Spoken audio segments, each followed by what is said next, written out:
बारिश उस रात कुछ ज्यादा ही तेज थी। इतनी तेज कि खिड़कियों के शीशे तक कांप रहे थे।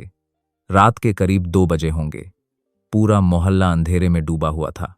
सिर्फ मेरे कमरे की टेबल लैंप जल रही थी और मैं मोबाइल पर पुराने फोटो देख रहा था। तभी फोन बजा। एक अनजान नंबर। इतनी रात को कॉल आना वैसे ही अजीब होता है, लेकिन जो चीज सबसे ज्यादा अजीब थी वो ये कि फोन की स्क्रीन पर नाम दिख रहा था, रोहित कॉलिंग।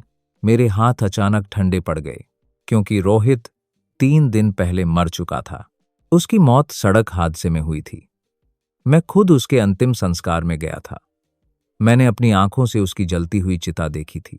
लेकिन फिर उस रात उसका फोन कैसे आ सकता था? मैंने कॉल काट दी। दिल इतनी तेज धड़क रहा था कि बाहर बारिश की आवाज भी छोटी लगने लगी। फिर दोबारा फोन बजा। इस बार सिर्फ नंबर नहीं, स्क्रीन पर उसकी फोटो भी थी। वही फोटो जो मैंने सालों पहले उसके फोन में लगाई थी। मेरा गला सूख गया। मैंने कांपते हाथों से कॉल रिसीव किया और अगले 3 सेकंड तक सिर्फ सन्नाटा। फिर बहुत धीमी टूटी हुई आवाज आई, भाई, मुझे बहुत डर लग रहा है। उसके बाद अचानक फोन कट गया। उस रात के बाद मेरी जिंदगी कभी पहले जैसी नहीं रही। मैं और रोहित बचपन के दोस्त थे। स्कूल, कॉलेज, हर जगह साथ। लेकिन पिछले कुछ महीनों से हमारी बात कम हो गई थी। वजह थी एक छोटी सी लड़ाई जो धीरे धीरे इतनी बड़ी बन गई कि हमने एक दूसरे से बात करना बंद कर दिया। उसकी मौत से पहले भी हमारी आखिरी बातचीत झगड़े में खत्म हुई थी। आज भी वो शब्द मेरे कानों में गूंजते हैं, तू जैसा दोस्त किसी को ना मिले। और मैंने गुस्से में कहा था, मर जा कहीं जाकर। उसके 2 दिन बाद उसकी मौत हो गई। शायद यही वजह थी कि उस रात उसकी आवाज सुनकर मेरे अंदर डर से ज्यादा अपराधबोध था। मैं पूरी रात सो नहीं पाया। हर थोड़ी देर में फोन चेक करता रहा, लेकिन फिर कोई कॉल नहीं आई।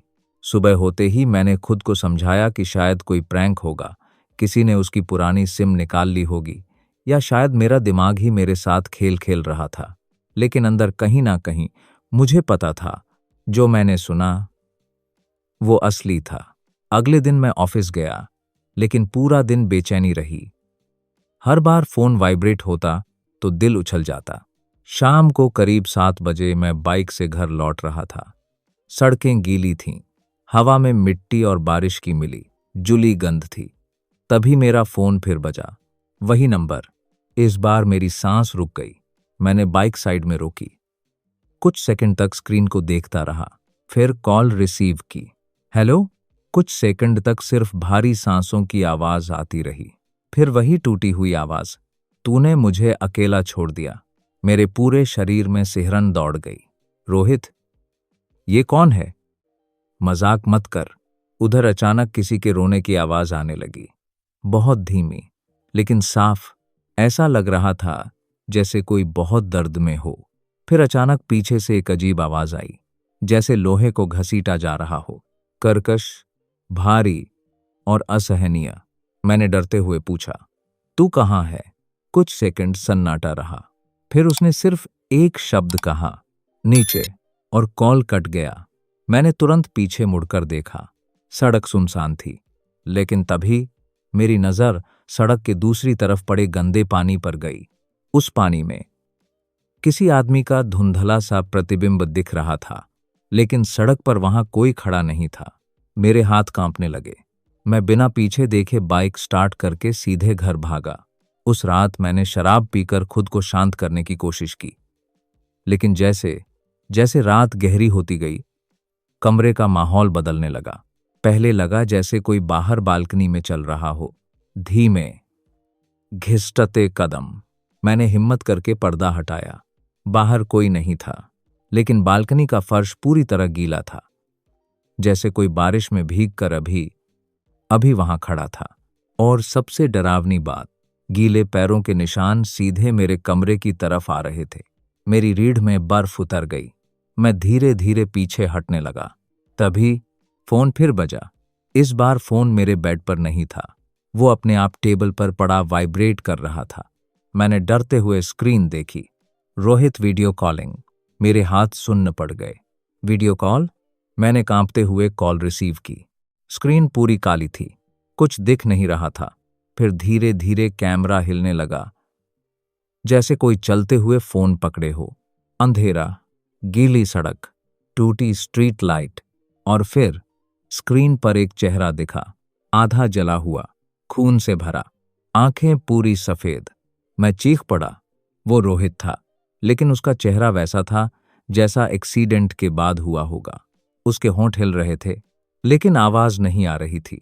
फिर अचानक स्क्रीन फ्रीज हुई और 1 सेकंड बाद उसकी आवाज मेरे फोन से नहीं, मेरे कमरे के पीछे से आई। मैं यहां हूं। मेरी सांस रुक गई। धीरे धीरे मैंने पीछे मुड़कर देखा। कमरे का कोना पूरी तरह अंधेरे में डूबा था, लेकिन उस अंधेरे में कोई खड़ा था, लंबा, भीगा हुआ, सिर झुका हुआ, और फर्श पर पानी टपक रहा था। टप टप टप। मैं डर के मारे हिल भी नहीं पा रहा था। फिर वो चीज धीरे धीरे मेरी तरफ बढ़ने लगी। उसके कदमों की आवाज नहीं आ रही थी, सिर्फ पानी टपकने की आवाज। मैंने आंखें कसकर बंद कर लीं, और तभी दरवाजे पर जोर से दस्तक हुई। धड़ाम। मैं लगभग उछल पड़ा।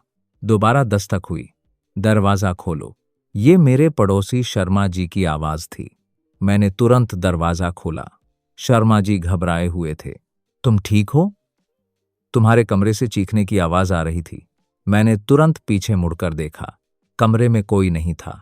फर्श सूखा था, कोई पानी नहीं, कुछ भी नहीं। मैंने किसी तरह बात संभाली और उन्हें वापस भेज दिया। लेकिन उस रात मैं समझ चुका था, ये कोई प्रैंक नहीं था। कुछ था जो मेरे आसपास था, और वो मुझे छोड़ने वाला नहीं था। अगली सुबह मैं सीधे रोहित के घर गया। उसकी माँ दरवाजा खोलते ही रोने लगीं। घर में अभी भी अगरबत्ती और फूलों की मिली जुली गंध फैली हुई थी। दीवार पर उसकी फोटो टंगी थी।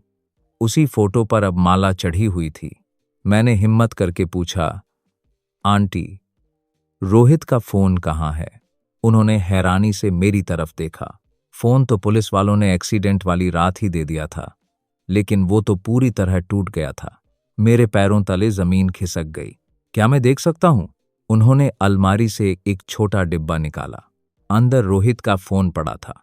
स्क्रीन चकनाचूर, फोन आधा जला हुआ, और सबसे डरावनी बात, उसका सिम कार्ड अंदर नहीं था। मेरे हाथ कांपने लगे, क्योंकि पिछले 3 दिनों से जिस नंबर से मुझे कॉल आ रहे थे, उस सिम का अस्तित्व ही नहीं था। और तभी मेरी जेब में रखा फोन फिर वाइब्रेट हुआ। मैंने धीरे धीरे स्क्रीन निकाली। वही नंबर, लेकिन इस बार स्क्रीन पर सिर्फ एक मैसेज लिखा था, तूने उस रात मुझे मरने के लिए छोड़ दिया। मैं कुछ सेकंड तक स्क्रीन को घूरता रहा। ऐसा लग रहा था जैसे मेरे आसपास की सारी आवाजें अचानक गायब हो गई हों। सिर्फ मेरी धड़कनें सुनाई दे रही थीं। तूने उस रात मुझे मरने के लिए छोड़ दिया। मेरे हाथ इतने बुरी तरह कांप रहे थे कि फोन लगभग गिर ही गया। रोहित की मां मेरे चेहरे को देख रही थीं। शायद उन्हें समझ आ गया था कि कुछ गड़बड़ है। उन्होंने धीरे से पूछा, क्या हुआ बेटा? मैंने तुरंत फोन जेब में डाल लिया। कुछ नहीं आंटी, ऑफिस का मैसेज है। लेकिन अंदर से मैं टूट चुका था, क्योंकि वो बात जो उस मैसेज में लिखी थी, उसके बारे में सिर्फ मैं जानता था। और रोहित, उस रात के बारे में मैंने किसी को नहीं बताया था, किसी को भी नहीं। मैं जल्दी से वहां से निकल आया। बाहर आते ही आसमान फिर काला होने लगा था। ठंडी हवा चल रही थी। सड़क पर लोग थे, गाड़ियां थीं, हॉर्न थे, लेकिन फिर भी मुझे ऐसा लग रहा था जैसे मैं अकेला हूं, जैसे कोई लगातार मेरे पीछे चल रहा हो। मैंने कई बार मुड़कर देखा, कोई नहीं, लेकिन वो एहसास जा नहीं रहा था। घर पहुंचते पहुंचते शाम हो चुकी थी। मैंने दरवाजा बंद किया और सीधे शराब की बोतल निकाल ली। हाथ अभी भी कांप रहे थे। मैं खुद को बार बार समझाने की कोशिश कर रहा था, ये सब दिमाग का खेल है, लेकिन दिल मानने को तैयार नहीं था, क्योंकि वो मैसेज, उसमें जो लिखा था, वो सच था। करीब 1 महीने पहले मैं और रोहित साथ में जयपुर से लौट रहे थे। रात काफी हो चुकी थी। हाईवे लगभग खाली था। रोहित गाड़ी चला रहा था और उसने थोड़ी शराब पी रखी थी। मैंने उसे रोका भी था, लेकिन वो हंसने लगा। भाई, इतना भी नहीं पिया कि सड़क ना दिखे। हम दोनों के बीच उस दिन पहले से लड़ाई हुई थी। बिजनेस में पैसों को लेकर बहस हुई थी। गुस्सा मेरे अंदर पहले से भरा हुआ था। फिर अचानक एक ट्रक सामने आया। रोहित ने गाड़ी मोड़ने की कोशिश की, टायर फिसले और हमारी कार सड़क से नीचे जा गिरी। सब कुछ सिर्फ कुछ सेकंड में हुआ। शीशे टूटने की आवाज, लोहे के मुड़ने की आवाज और फिर भयानक सन्नाटा। जब मेरी आंख खुली, मेरे सिर से खून बह रहा था। कार उल्टी पड़ी थी। बाहर बारिश हो रही थी। रोहित ड्राइविंग सीट पर फंसा हुआ था। उसका पैर बुरी तरह दब चुका था। वो दर्द से चिल्ला रहा था। भाई, निकाल मुझे, प्लीज। मैंने कोशिश की, सच में कोशिश की, लेकिन दरवाजा नहीं खुल रहा था। और तभी कार के अंदर पेट्रोल की गंध फैलने लगी। तेज, बहुत तेज। मुझे डर लगने लगा, बहुत ज्यादा। रोहित लगातार चीख रहा था, मत जा, प्लीज मत जा। लेकिन मैं डर गया था। मैं कार से बाहर निकल आया और फिर मैं भाग गया। हाँ, मैं उसे वहां छोड़कर भाग गया था। करीब 20 मिनट बाद जब मैं लोगों को लेकर वापस पहुंचा, कार में आग लग चुकी थी और रोहित मर चुका था। पुलिस को मैंने झूठ बोला, कहा कि मैं बेहोश था। मुझे कुछ याद नहीं। सबने हादसा मान लिया। लेकिन अब ऐसा लग रहा था जैसे रोहित ने सच जान लिया हो, या शायद वो हमेशा से जानता था। मेरी सोच अचानक फोन की घंटी से टूटी। इस बार नंबर नहीं दिख रहा था, सिर्फ अननोन कॉलर। मैंने डरते हुए कॉल उठाई। कुछ सेकंड तक सिर्फ तेज हवा की आवाज आती रही। फिर धीरे धीरे किसी के जलने की आवाज सुनाई देने लगी।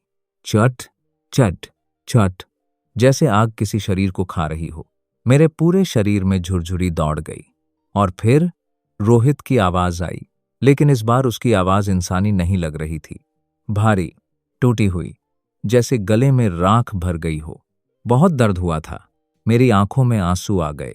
रोहित, मैं डर गया था भाई। मैं मदद लाने गया था। कुछ सेकंड सन्नाटा रहा। फिर वो धीरे से हंसा, एक ऐसी हंसी जिसमें दर्द भी था और नफरत भी। झूठ। अचानक कॉल कट गया। उसी पल मेरे कमरे की सारी लाइट बंद हो गईं। पूरा घर अंधेरे में डूब गया। मैंने गाली देते हुए फोन का फ्लैशलाइट ऑन किया, लेकिन अगले ही सेकंड मुझे महसूस हुआ मैं कमरे में अकेला नहीं हूं। मेरी सांसें रुकने लगीं। अंधेरे में कहीं से पानी टपकने की आवाज आ रही थी। टप टप टप। मैंने धीरे धीरे फ्लैशलाइट घुमाई। कमरा खाली था, लेकिन फर्श पर गीले पैरों के निशान बने हुए थे। और वो निशान धीरे धीरे मेरी तरफ आ रहे थे, जैसे कोई अदृश्य चीज चल रही हो। मेरा गला सूख गया। मैं पीछे हटने लगा, लेकिन तभी मेरे कान के बिल्कुल पास किसी ने फुसफुसाया, क्यों छोड़ा मुझे? मैं चीख पड़ा। फोन हाथ से गिर गया। फ्लैशलाइट बंद। पूरा कमरा अंधेरे में। और फिर मुझे अपने सामने किसी की भारी सांसें सुनाई देने लगीं। बहुत पास, इतनी पास कि उसके मुंह से आती जली हुई बदबू मेरी नाक तक पहुंच रही थी। सड़ी हुई चमड़ी, धुआं और जले हुए मांस की गंध। मैं कांपते हुए जमीन पर पीछे सरकने लगा। फिर अचानक बिजली वापस आ गई। कमरा फिर रोशनी से भर गया और वहां कुछ भी नहीं था, लेकिन दीवार पर मेरे सामने काले पानी से एक लाइन लिखी हुई थी, अब तेरी बारी है। मेरे पैरों से जैसे जान निकल गई। मैं तुरंत घर से बाहर भागा। उस रात मैं अपने दोस्त अमन के घर गया। मैंने उसे आधा सच बताया। कहा कि मुझे कोई डराने की कोशिश कर रहा है, लेकिन पूरी बात बताने की हिम्मत नहीं हुई। अमन हंसने लगा। भाई, तू गिल्ट में है, इसलिए हैलुसिनेशन हो रहे हैं। मैं भी यही मानना चाहता था। लेकिन फिर रात के करीब 3 बजे अमन के कमरे में रखा टीवी अपने आप चालू हो गया। स्क्रीन पर सिर्फ सफेद नॉइज था, शीश, और उस आवाज के बीच धीरे धीरे एक चेहरा उभरने लगा, जला हुआ, आधा पिघला हुआ। रोहित। मैं जड़ हो गया। अमन भी अब डर चुका था। टीवी स्क्रीन पर रोहित सीधे मेरी तरफ देख रहा था। फिर उसके होंठ हिले। इस बार आवाज टीवी से नहीं, कमरे के अंदर से आई, जिसने मुझे जलते हुए छोड़ा था। अब वो भी जलेगा। अचानक टीवी फट गया। धड़ाम। पूरा कमरा धुएं से भर गया। अमन चीख पड़ा और उसी धुएं के बीच मैंने पहली बार उसे साफ देखा। रोहित। उसका शरीर पूरी तरह जला हुआ था। त्वचा जगह जगह से पिघली हुई, आंखें सफेद, और वो धीरे धीरे मेरी तरफ बढ़ रहा था। उसके पैरों से जला हुआ मांस फर्श पर गिर रहा था। मैं डर के मारे हिल भी नहीं पा रहा था। फिर उसने अपना हाथ मेरी तरफ बढ़ाया और फुसफुसाया, चल, वहीं चलते हैं जहां तू मुझे छोड़कर भागा था। उसका हाथ मेरी तरफ बढ़ा हुआ था। जला हुआ, काला, जगह जगह से चमड़ी लटक रही थी। उंगलियों से धुआं निकल रहा था। और सबसे डरावनी बात, उसके हाथ से वही जली हुई पेट्रोल की गंध आ रही थी जो उस रात कार के अंदर फैली थी। मैं पीछे हटने लगा, लेकिन मेरे पैर जैसे जमीन से चिपक गए थे। अमन मेरे पीछे खड़ा कांप रहा था। उसकी आवाज तक नहीं निकल रही थी। रोहित धीरे धीरे मेरी तरफ बढ़ता रहा। उसकी आंखें पूरी सफेद थीं, लेकिन फिर भी ऐसा लग रहा था जैसे वो सीधे मेरे अंदर झांक रहा हो। फिर अचानक कमरे की सारी लाइट्स एक साथ झपकने लगीं। टक टक टक। हर बार अंधेरा होता, रोहित थोड़ा और पास आ जाता, और जब आखिरी बार लाइट जली, वो मेरे बिल्कुल सामने खड़ा था। इतना पास कि उसकी जली हुई त्वचा से उठती गर्मी मेरे चेहरे तक महसूस हो रही थी। उसने धीरे से अपना सिर झुकाया और मेरे कान के पास फुसफुसाया, तू भाग क्यों गया था? मेरे मुंह से आवाज ही नहीं निकली। अचानक उसने मेरा गला पकड़ लिया। उसकी पकड़ बर्फ जैसी ठंडी थी, लेकिन हाथ जलते हुए लोहे की तरह महसूस हो रहे थे। मैं दर्द से तड़पने लगा। अमन चीखा और पास पड़ी कुर्सी उठाकर रोहित पर फेंकी, लेकिन कुर्सी सीधे उसके आर पार निकल गई, जैसे वहां कुछ था ही नहीं। और उसी पल रोहित गायब हो गया। पूरा कमरा अचानक शांत हो गया। सिर्फ मेरी टूटी हुई सांसें सुनाई दे रही थीं। मैं जमीन पर गिर पड़ा और जोर जोर से खांसने लगा। अमन ने कांपते हुए पूछा, भाई, ये क्या था? मैंने पहली बार सब सच बता दिया। एक बात, एक्सीडेंट, मेरा भाग जाना, रोहित का जलना, सब कुछ। अमन चुपचाप सुनता रहा। उसके चेहरे का रंग उड़ चुका था। कुछ देर बाद उसने धीरे से कहा, अगर ये सच में रोहित है तो वो तुझसे कुछ चाहता है। मैंने घबरा कर पूछा, क्या? अमन ने मेरी आंखों में देखते हुए कहा, शायद बदला। उस रात हम दोनों सोए नहीं। सुबह होते ही अमन मुझे एक आदमी के पास ले गया। शहर से थोड़ा बाहर एक पुराना मंदिर था। वहां एक बूढ़ा आदमी रहता था जिसे लोग तांत्रिक कहते थे। मैं ऐसी चीजों पर कभी विश्वास नहीं करता था, लेकिन अब मेरे पास और कोई रास्ता नहीं था। मंदिर छोटा था, लेकिन अंदर घुसते ही अजीब बेचैनी होने लगी। हवा में कपूर, अगरबत्ती और किसी सड़ी हुई चीज की मिली जुली गंध थी। दीवारों पर काले धुएं के निशान थे, और बीच में वो बूढ़ा आदमी बैठा था। सफेद दाढ़ी, धंसी हुई आंखें और हाथ में रुद्राक्ष की माला। उसने हमें देखते ही आंखें बंद कर लीं। कुछ सेकंड बाद बोला, जिसे तुम पीछे छोड़ आए थे वो अब तुम्हारे पीछे आ चुका है। मेरी रीढ़ में ठंड उतर गई। मैंने कांपते हुए पूछा, क्या वो रोहित है? बूढ़े ने धीरे से सिर हिलाया। उसकी मौत अचानक हुई, दर्द में हुई, और सबसे बड़ी बात, उसे मरते वक्त धोखा मिला। उसकी आवाज भारी होती जा रही थी। ऐसी आत्माएं जल्दी शांत नहीं होतीं। मेरे हाथ पसीने से भीग गए। मैं क्या करूं? बूढ़ा कुछ देर चुप रहा, फिर बोला, वो तुझे उसी जगह बुला रहा है जहां उसकी मौत हुई थी। मेरा दिल बैठ गया। अगर मैं ना जाऊं तो? इस बार बूढ़ा मेरी तरफ देखकर मुस्कुराया, लेकिन वो मुस्कान इंसानी नहीं लगी। फिर वो खुद आ जाएगा। मेरे शरीर में सिहरन दौड़ गई। उसने हमें कुछ राख दी और कहा, आज रात 12 बजे उस हाईवे पर जाना होगा, लेकिन याद रखना, चाहे कुछ भी दिखे, पीछे मत देखना। मैं और अमन शाम तक वहीं बैठे रहे। बाहर मौसम खराब होता जा रहा था। आसमान में काले बादल भर चुके थे। अंदर से मेरा मन बार बार कह रहा था कि मत जा, लेकिन हर कुछ मिनट बाद मेरा फोन अपने आप वाइब्रेट होने लगता। कोई कॉल नहीं, कोई मैसेज नहीं। फिर भी स्क्रीन अपने आप ऑन हो जाती और हर बार स्क्रीन पर सिर्फ एक चीज दिखती, जलती हुई कार। रात करीब 11:30 बजे हम हाईवे के लिए निकले। बारिश फिर शुरू हो चुकी थी। सड़क लगभग खाली थी। जैसे जैसे हम उस जगह के करीब पहुंच रहे थे, मेरी बेचैनी बढ़ती जा रही थी। आखिरकार हम वहां पहुंच गए। वही मोड़, वही टूटी रेलिंग जहां हमारी कार नीचे गिरी थी। बारिश की बूंदें मिट्टी पर गिर रही थीं। हवा में वही जानी पहचानी पेट्रोल की गंध थी। अमन ने गाड़ी रोकी। हम दोनों नीचे उतरे और तभी मुझे दूर कहीं से किसी के रोने की आवाज सुनाई दी, बहुत धीमी लेकिन साफ। मैंने डरते हुए पूछा, तुझे भी सुनाई दे रहा है? अमन ने धीरे से सिर हिलाया। रोने की आवाज धीरे धीरे तेज होने लगी। अब उसमें दर्द था, चीखें थीं और फिर वही आवाज जो मैंने फोन पर सुनी थी, भाई बचा ले। मेरे पैर कांपने लगे। मैंने नीचे खाई की तरफ देखा। अंधेरे के बीच मुझे एक कार दिखाई दी, जलती हुई, ठीक वैसे ही जैसे उस रात थी। और उसके अंदर कोई बैठा था, मदद के लिए हाथ मार रहा था। मैं घबराकर पीछे हट गया। नहीं, नहीं, ये सच नहीं है। लेकिन तभी अमन ने मेरा हाथ पकड़ लिया। उसका चेहरा सफेद पड़ चुका था। वो कांपती आवाज में बोला, कार के अंदर कोई और भी है। मैंने दोबारा देखा और इस बार मेरी सांस रुक गई। ड्राइविंग सीट पर रोहित था, लेकिन दूसरी सीट पर मैं खुद बैठा था। मेरा सिर खून से लथपथ था और वो मैं रोहित को छोड़कर कार से बाहर निकल रहा था। मैं पूरी तरह टूट गया क्योंकि मैं पहली बार अपनी ही कायरता को बाहर से देख रहा था।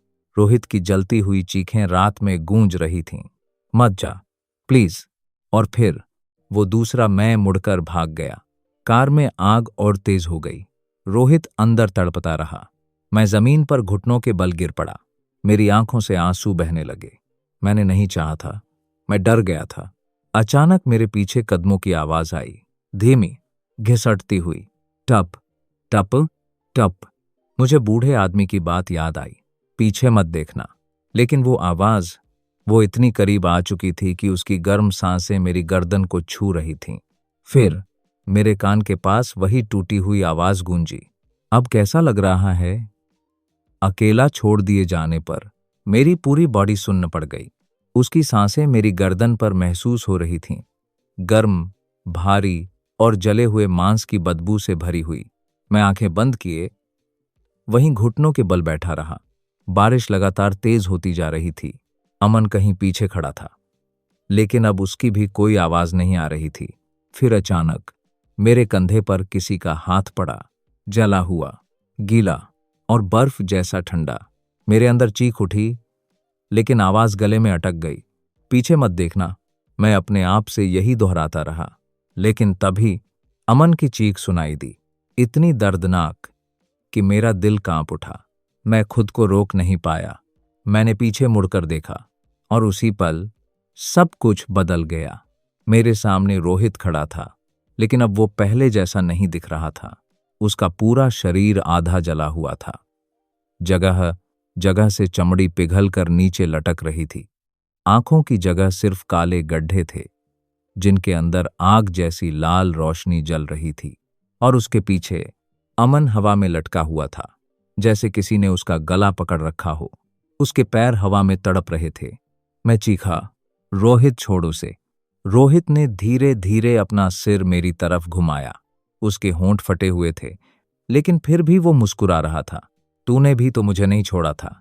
अगले ही सेकंड अमन दूर जाकर सड़क पर गिरा। धड़ाम, उसका सिर पत्थर से टकराया और वो बेहोश हो गया। मैं उसकी तरफ भागने ही वाला था कि रोहित अचानक मेरे सामने आ गया, इतनी तेजी से जैसे वो चला ही ना हो। उसने मेरा हाथ पकड़ लिया और अगले ही पल मेरे आसपास की दुनिया बदल गई। बारिश गायब, हाईवे गायब। मैं फिर उसी कार के अंदर था। उल्टी पड़ी हुई कार, टूटा हुआ शीशा, पेट्रोल की गंध और सामने रोहित फंसा हुआ था। वो दर्द से तड़प रहा था। भाई, निकाल मुझे। मैं जोर जोर से सांस लेने लगा। नहीं, नहीं, ये सपना है। लेकिन सब कुछ असली लग रहा था। मेरे हाथों पर खून था, मेरे माथे से भी खून बह रहा था, और बाहर लोगों की कोई आवाज नहीं, सिर्फ बारिश। ठीक उसी रात की तरह रोहित मेरी तरफ देख रहा था। उसकी आंखों में डर था, उम्मीद थी। मत जा, प्लीज। मैंने दरवाजा खोलने की कोशिश की, लेकिन वो फांसा हुआ था, ठीक वैसे ही जैसे उस रात था। फिर अचानक कार के नीचे से आग की छोटी लपट उठी। मेरा दिल दहल गया। मैंने पूरी ताकत से दरवाजा खींचा, लेकिन कुछ नहीं हुआ। रोहित चीखने लगा, भाई कुछ कर। मेरे हाथ कांप रहे थे, सांस टूट रही थी, और फिर मुझे वही डर महसूस हुआ, वही डर जिसने उस रात मुझे भागने पर मजबूर किया था। आग अब तेजी से फैल रही थी, कार के अंदर धुआं भरने लगा, मैं खांसने लगा, और तभी मेरे दिमाग में एक आवाज आई, धीमी, फुसफुसाती हुई, भाग जा। मैंने इधर उधर देखा। कार के बाहर अंधेरे में कोई खड़ा था, लंबा, सिर्फ उसका सिलहूट दिख रहा था, और वो मुझे देख रहा था। उसने फिर फुसफुसाया, उसे छोड़ दे। मेरे शरीर में सिहरन दौड़ गई। उस रात वहां कोई और भी था। मुझे अचानक सब याद आने लगा। एक धुंधली चीज जो एक्सीडेंट के बाद सड़क किनारे खड़ी थी। तब मुझे लगा था कि शायद सदमे की वजह से भ्रम हो रहा है, लेकिन अब वो फिर मेरे सामने था। रोहित लगातार मदद के लिए चिल्ला रहा था, लेकिन वो काली परछाई सिर्फ मुझे देख रही थी। और फिर उसने धीरे से अपना हाथ मेरी तरफ बढ़ाया। उसके हाथ की उंगलियां इंसानों जैसी नहीं थीं, बहुत लंबी, टेढ़ी, जली हुई। भाग जा। उसकी आवाज अब मेरे कान के अंदर गूंज रही थी। मुझे लगा जैसे मेरा दिमाग सुन्न हो रहा है। और फिर मैंने वही किया जो उस रात किया था। मैं कार से बाहर निकल गया। रोहित चीखता रह गया, वापस आ। लेकिन मैं भागने लगा, बारिश में, अंधेरे में, सड़क पर। और तभी पीछे जोरदार धमाका हुआ, धड़ाम। मैं रुक गया, धीरे धीरे पीछे मुड़ा। कार आग में जल रही थी, लपटें आसमान तक जा रही थीं, और उस आग के बीच रोहित मुझे देख रहा था। उसकी आंखें सीधे मेरी आंखों में थीं, दर्द से भरी हुई, नफरत से भरी हुई। फिर अचानक दुनिया फिर बदल गई। मैं वापस हाईवे पर था, बारिश हो रही थी। मैं सड़क पर घुटनों के बल गिर पड़ा, मेरी सांसें टूट रही थीं। रोहित मेरे सामने खड़ा था। अब उसकी आंखों में सिर्फ गुस्सा नहीं था, कुछ और भी था, डर। मैंने कांपते हुए पूछा, उस रात वो कौन था? रोहित कुछ सेकंड चुप रहा, फिर पहली बार उसकी आवाज बदली। अब वो दर्द में नहीं लग रहा था, बल्कि डरा हुआ लग रहा था। मैं अकेला नहीं मरा था, मेरे शरीर में बर्फ उतर गई। क्या मतलब? उसने धीरे धीरे सड़क के दूसरी तरफ इशारा किया। मैंने देखा, बारिश के बीच दूर अंधेरे में कोई खड़ा था, बहुत लंबा, असामान्य रूप से लंबा। उसका शरीर पूरी तरह काला था, चेहरा दिखाई नहीं दे रहा था, लेकिन उसकी आंखें सफेद थीं, पूरी सफेद, और वो हमें देख रहा था। रोहित पीछे हटने लगा। पहली बार वो उस चीज से डर रहा था। उसने कांपती आवाज में कहा, उसने मुझे मरने नहीं दिया। मेरे पैरों तले जमीन खिसक गई। क्या? रोहित की आंखों से काला पानी बहने लगा। जब आग लगी, मैं मर चुका था, लेकिन उसने मुझे वापस खींच लिया। मेरी सांस अटक गई। कौन है वो? इस बार रोहित चीख पड़ा। भाग। उसी पल दूर खड़ी वो काली चीज अचानक गायब हो गई, और अगले ही सेकंड वो मेरे ठीक पीछे खड़ी थी, इतनी पास कि उसकी ठंडी सांस मेरे सिर को छू रही थी। फिर एक बहुत गहरी, गैर इंसानी आवाज मेरे कान में गूंजी, अब ये मेरा है, अब ये मेरा है। उस आवाज को सुनते ही ऐसा लगा जैसे मेरे कानों के अंदर कोई बर्फ घुसा रहा हो। मेरा पूरा शरीर जम गया, मैं हिल भी नहीं पा रहा था। बारिश अचानक रुक गई, पूरा हाईवे एकदम शांत हो गया, इतना शांत कि अपनी धड़कन भी डरावनी लगने लगी। मैं धीरे धीरे पीछे मुड़ा, और जो मैंने देखा उसे मैं आज तक भूल नहीं पाया। वो चीज इंसान जैसी थी, लेकिन पूरी तरह इंसान नहीं। उसका शरीर बहुत लंबा था, हाथ घुटनों से नीचे तक लटक रहे थे, त्वचा पूरी काली जैसे जला हुआ कोयला। लेकिन उसका चेहरा था ही नहीं, बस सफेद, खाली आंखें, और जहां मुंह होना चाहिए था वहां सिर्फ एक गहरा काला गड्ढा था जिसके अंदर कुछ हिल रहा था, जैसे अंधेरा सांस ले रहा हो। मेरे पैर कांपने लगे। रोहित पीछे हट चुका था। उसके चेहरे पर पहली बार डर साफ दिख रहा था। उसने कांपती आवाज में कहा, "ये लोगों के डर पर जीता है।" वो चीज धीरे धीरे मेरी तरफ झुकी। उसकी हर हरकत के साथ आसपास का अंधेरा और गहरा होता जा रहा था। फिर अचानक मुझे अपने सिर के अंदर आवाजें सुनाई देने लगीं। बहुत सारी आवाजें, लोगों की चीखें, रोने की आवाजें, मदद मांगती आवाजें, और उन सब के बीच रोहित की आवाज, "मुझे छोड़कर मत जा।" मैंने दोनों कान पकड़ लिए। बस बस। लेकिन वो आवाजें और तेज होती गईं। ऐसा लग रहा था जैसे मेरा दिमाग फट जाएगा। वो काली चीज अब मेरे बिल्कुल सामने थी। उसकी सफेद आंखें सीधे मेरी आंखों में थीं। और तभी मुझे अचानक एहसास हुआ, वो मुझे मारना नहीं चाहता था। वो चाहता था कि मैं खुद डर के अंदर टूट जाऊं, ठीक वैसे ही जैसे उस रात मैं टूट गया था। रोहित अचानक मेरी तरफ भागा। उसने उस काली चीज को पीछे धकेलने की कोशिश की, और पहली बार उस चीज ने आवाज निकाली, एक ऐसी चीख जो इंसानी नहीं थी। पूरा हाईवे कांप उठा। रोहित दर्द से तड़पने लगा। उसके शरीर से धुआं निकलने लगा। मैंने चीख कर कहा, "रोहित!" वो मेरी तरफ देखता हुआ बोला, "अगर बचना है तो सच स्वीकार कर।" मेरी आंखों में आंसू आ गए। मैं समझ चुका था, मैं जितना भाग रहा था उतना ही ये सब मजबूत हो रहा था। क्योंकि असली डर भूत नहीं था, असली डर मेरा अपराध था। मैं सड़क के बीच खड़ा हो गया। बारिश फिर शुरू हो चुकी थी। मैं जोर से चिल्लाया। हाँ, मैं उसे छोड़कर भाग गया था। मेरी आवाज हाईवे में गूंज गई। मैं डर गया था। मैंने अपने दोस्त को मरने के लिए छोड़ दिया। अचानक सब कुछ शांत हो गया। वो आवाजें बंद, हवा बंद, बारिश बंद, सिर्फ सन्नाटा। रोहित मुझे देख रहा था। उसकी आंखों में पहली बार नफरत कम लगी। लेकिन तभी वो काली चीज धीरे धीरे मेरी तरफ मुड़ी, और इस बार उसकी सफेद आंखों में गुस्सा था, जैसे उसे मेरा सच स्वीकार करना पसंद ना आया हो। फिर अचानक उसका पूरा शरीर फैलने लगा, अंधेरे की तरह। पूरे हाईवे पर सड़क की लाइट्स एक एक करके फूटने लगीं। धड़ाम, धड़ाम, धड़ाम। चारों तरफ सिर्फ अंधेरा बच गया, और उस अंधेरे में सैकड़ों सफेद आंखें खुल गईं। मेरी सांस रुक गई। वो अकेला नहीं था। उसके अंदर बहुत लोग थे, बहुत सारी आत्माएं। शायद वो लोग जो डर में मरे थे, जो दर्द में मरे थे, और अब वो मुझे भी अपने अंदर खींचना चाहता था। अचानक जमीन के नीचे से काले हाथ निकलने लगे। उन्होंने मेरे पैरों को पकड़ लिया, बर्फ जैसे ठंडे। मैं चीखने लगा। अमन दूर सड़क पर पड़ा था, बेहोश। मदद करने वाला कोई नहीं था।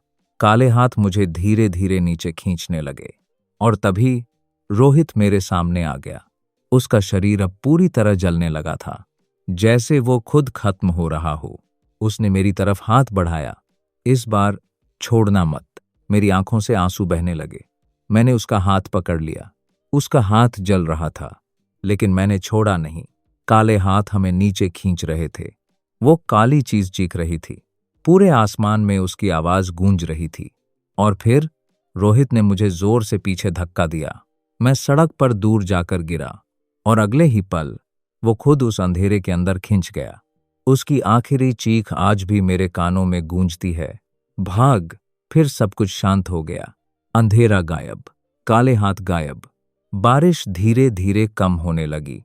मैं सड़क पर पड़ा जोर जोर से सांस ले रहा था। आसमान में सुबह की हल्की रोशनी आने लगी थी। अमन भी धीरे धीरे होश में आ गया, लेकिन रोहित कहीं नहीं था। उस रात के बाद सब बदल गया। मैंने पुलिस के सामने सब सच कबूल कर लिया। एक्सीडेंट, मेरा भागना, सब कुछ। लोगों ने मुझे पागल समझा। कुछ ने कहा गिल्ट था, कुछ ने कहा ट्रॉमा। लेकिन मैं जानता हूं, जो मैंने देखा वो सच था। उस घटना के बाद मैंने कभी उस हाईवे पर वापस जाने की हिम्मत नहीं की। लेकिन कहानी यहीं खत्म नहीं होती। करीब 2 महीने बाद एक रात मैं अपने कमरे में बैठा था। बारिश हो रही थी।